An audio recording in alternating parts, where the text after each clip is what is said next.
જો મિત્રો કેમ પણ વેકડો ખરે એમ ખરે કે નહીં તેલ આપણે વેકડા જેવા આવો પણ વસ્તુ બાકી આપણે જો તેલ એક નંબર વેરાયટી હોવા.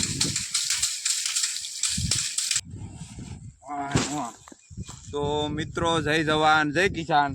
આજે આપણે ફરીવાર વાડીએ આવી ગયા છીએ અને આપણે આજે આ તેલ ખેરવાના છે. તો આપણે તમને દેખાડશું કઈ રીતે ખેરવાના છે. તો ચાલો આપણે તેલ ખેરવાની શરૂઆત કરીએ આજે.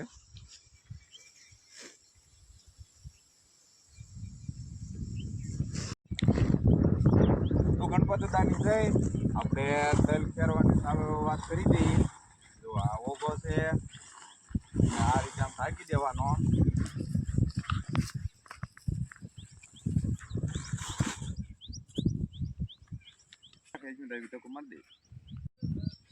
તો મિત્રો જોવો તમે, આપણે આ એક ઓઘો ખેરેલો છે. આ આપણે આમાં 500 તેલ સામે છે. જોઈએ આપણે એક ઓઘાના કેટલા તેલ થાય, ગણી આપણે કેટલા થાય. જો આ એક ડબ્બું,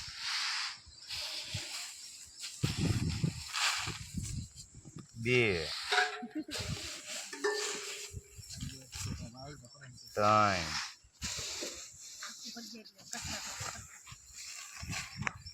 4 5 6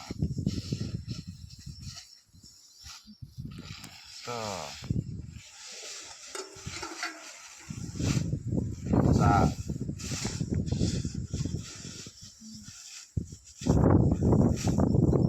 8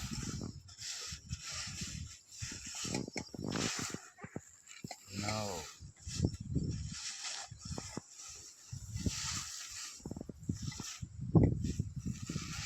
10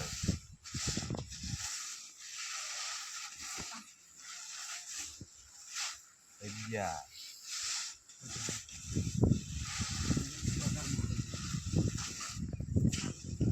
12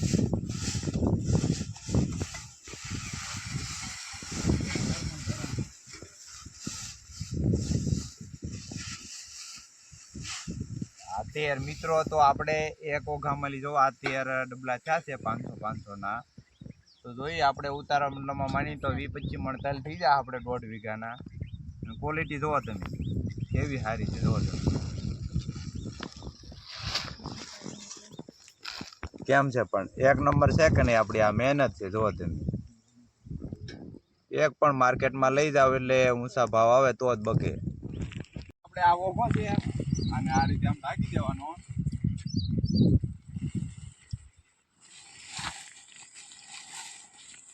હું આવું છું ઓલા મારી છે તો કમાવો છે તો ભઈ આવો પણ ઓલા મારી છે કાકી પૂરા તેલ ઓલો. તો આ રીતે આમ ઊંધો કરી નાખવાનો. જોવા તમે આ રીતે આમ ફેરી નાખો ને તો તમારે એક તેલ હેઠું ન પડે. તો આ રીતે એક હાંડીકડું લઈ લેવાનું ડંડીકડું તમારે. પછી તો આ રીતે તેલ ખેંચતા જવાના. જોવો તમારે એમ એક હારે બધા તેલ ફરી જાય. જોવો તમે જોવો કેમ પણ જો કેવા સરસ મજાના તેલ છે. જો કેમ પણ એક પણ પીળો તેલ નહીં. જો તમે આ રીતે બધા ઓઘા કરતા જવાના આપણે. જો ઓઘો ખેરાઈ ગયો છે. આ તેલ થોડાક ચીકણા હોય એટલે આપણી આંચું બાબડી જાય. જો તમે પાછો આ રીતે ભીગી દેવાનો.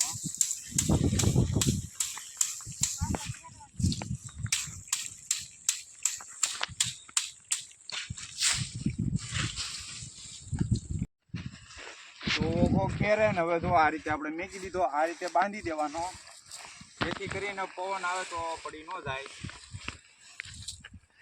હજી એક વખત આમાં નીકળશે તેલ આપણે કેરવા જો છે. જો હવે ગમે એટલો પવન આવે ને તો ઓઘું પડે નહીં. આપણે બપોર પહેલા જો આ ખોલાઈ ગઈ છે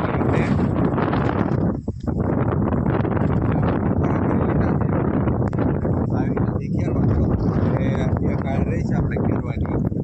આપણે ચાલુ કરી દઈએ ખેરવાનું.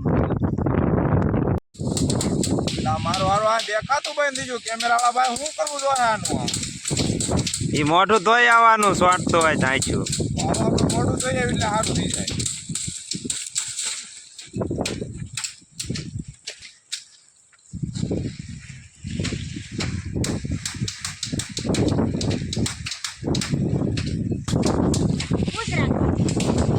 ભાઈ હવે અરે પણ હવે મોઢું થઈને મજા આવી ગઈ. જો તમારે હવે તેલ ચોખ્ખા દેખાતા નથી. મળો ખેરવા તો ખેરે રાખજો હો. અરે પણ ક્યારે રાખી જો હા. તમારે બોલાવી પાકાઈ જો બસ. જો મિત્રો ત્યાં પણ વેકરો ખરે એમ ખરે કે નહીં તેલ આપણે વેકરા જેવા આવો પણ વસ્તુ બાકી આપણે જો તેલ એક નંબર વેરાયટી હોવા.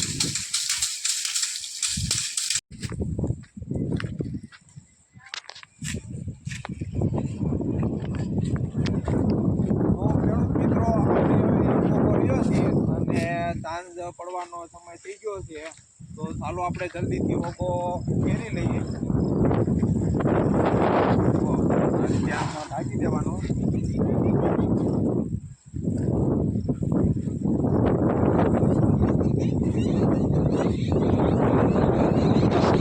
તો આ રીતે વ્યવસ્થિત ઢાંકી દેવાનું.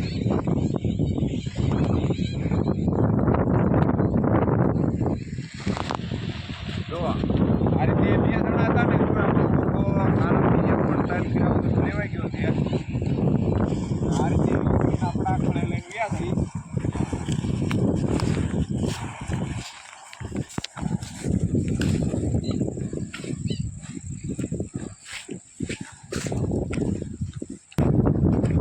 આ રીતે આમ ખીર નહીં કીધી. હવે આ છેલ્લો વગો છે આપણો. મોટા ભાગના તૈલ કરી જાય આપણા. તો મિત્રો આપણે આ છેલ્લો વગો છે તો ચાલો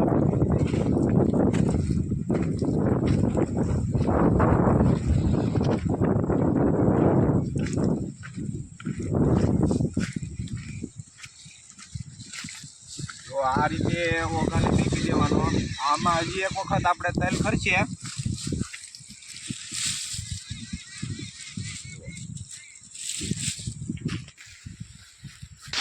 તો જો આપણે ઓઘો મેકાઈ ગયો છે. આ રીતે વ્યવસ્થિત બાંધી દેવાનો જેથી કરીને ગમે એટલો પવન આવે તો ઓઘો ન પડી જાય. તો આ ઓઘો બંધાઈ ગયો છે અને આપણા આ બધા ઓઘા કમ્પ્લીટ થઈ ગયા. જો આપણે આ પાકેલી વસ્તુ તમને દેખાડીએ તો ખેડૂત મિત્રો જો તમે આપણી આ મહેનત છે પાકેલી કેમ પણ છે. જો તમે એક પણ પીળો દાણો નથી. જોવો તમે માર્કેટમાં લઈ જાઓ એટલે સૌથી ઊંચા ભાવ આવે.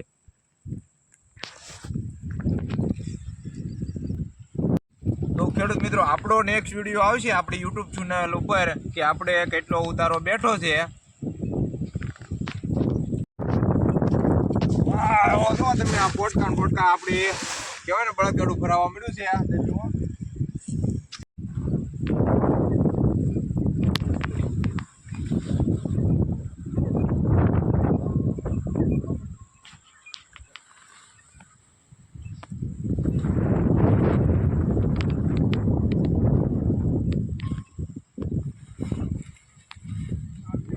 પણ બહુ વજન હો બાપા લ્યા.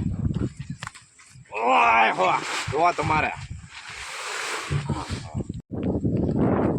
તો જો ખેડૂત મિત્રો આપણું આ છેલ્લું પોટકું અને કહેવાય ને કે લારી ભરાઈ ગઈ છે. જોવો અને દી પણ આથમી ગયો છે. હવે જાય છે આપણું બળદગાડું લઈને અને હવે મળીશું આપણે નવા વિડીયો સાથે નવા દિવસની શરૂઆત. આવા અવનવા ખેતીને લગતા વિડીયો જોવા માટે અમારી ખેડૂત મિત્ર યુટ્યુબ ચેનલને સબસ્ક્રાઈબ કરી લાઈક કરી કોમેન્ટ કરી દેજો.